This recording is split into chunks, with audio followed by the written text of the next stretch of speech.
बिस्मिल्लाहिर्रहमानिर्रहीम। अस्सलामुअलैकुम।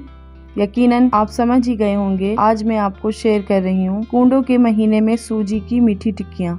जी हाँ, बर्रे सगीर पाको हिंद में एक तादाद है जो 22 रजब को ये मीठी टिक्कियाँ बनाती हैं, मगर ये मीठी टिक्कियाँ ज़्यादातर आप मैदे में बनाते होंगे। आज मैं सूजी और मैदे के साथ बनाना सिखाऊंगी। सूजी से हमारी टिक्कियाँ ना सिर्फ सॉफ्ट बनेंगी बल्कि क्रिस्पी भी होंगी, बिल्कुल बिस्किट की तरह।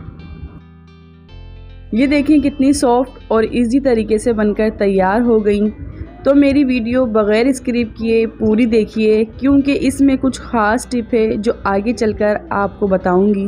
तो चलते हैं रेसिपी की तरफ। Try to it. शुरू करने से पहले मेरे चैनल को सब्सक्राइब कीजिएगा, बेल आइकन के बटन को लाजमी प्रेस कीजिएगा ताकि मेरी हर आने वाली वीडियो की नोटिफिकेशन आप सबको सबसे पहले मिल सके। मैदा ले लेंगे यहाँ पर हम 1 kg और मैदे को हम अच्छी तरीके से छान लेंगे। यहाँ पर बनाने से पहले हम हर चीज़ अच्छी तरीके से छान लेंगे। सूजी ऐड कर देंगे हम 1/2 kg।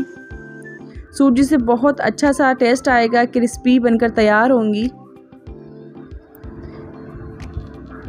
आधा पाव मैंने खोपरा पाउडर ले लिया है। आप यहाँ पर नारियल भी ऐड कर सकते हैं। तिल ले लिए हैं मैंने आधा पाव। तिल आप अपने हिसाब से कम ज़्यादा कर सकते हैं। तकरीबन 15 मैंने सफ़ेद इलायचियाँ ले ली थी और इसको मैंने कूट ली थी।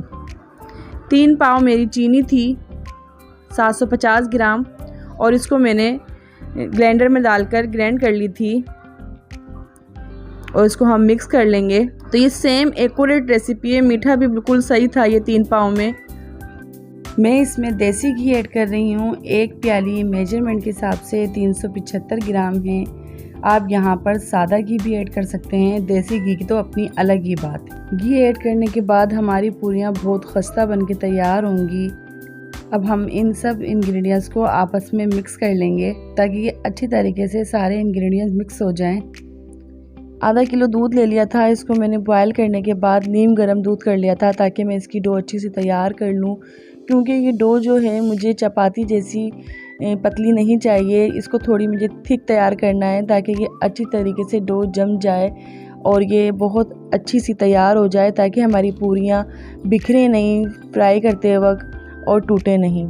जितनी अच्छी हमारी डो तैयार होगी उतनी अच्छी हमारी पूरियाँ बन के तैयार हो जाएंगी। तो यहाँ आप देख लीजिए इस तरीके से मैं काउंटर पे रख लूँगी ताकि मैं इसको अच्छा सा गूंद सकूँ और ये डो हमारी अच्छी सी यकजान हो जाए।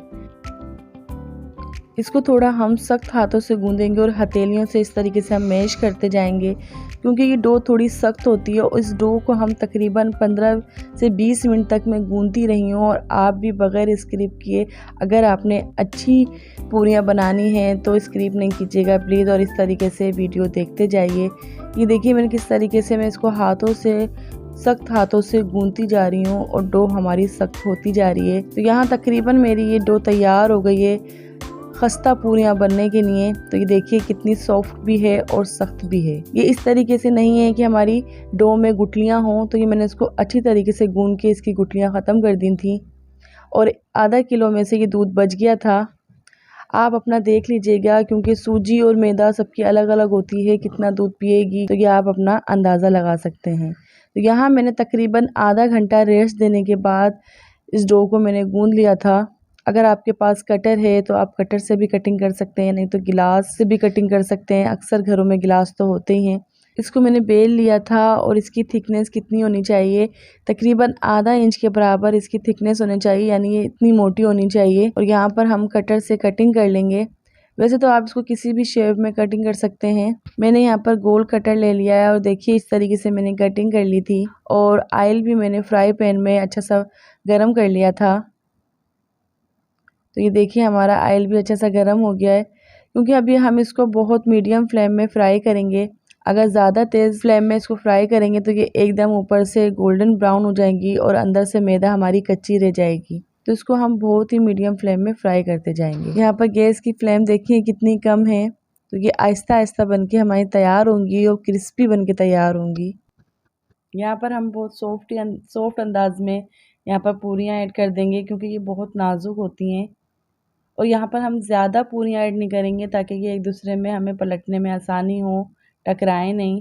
एक साइड से हमारी अच्छी सी ब्राउन हो गई थी तो हम इसको पलटते जाएंगे।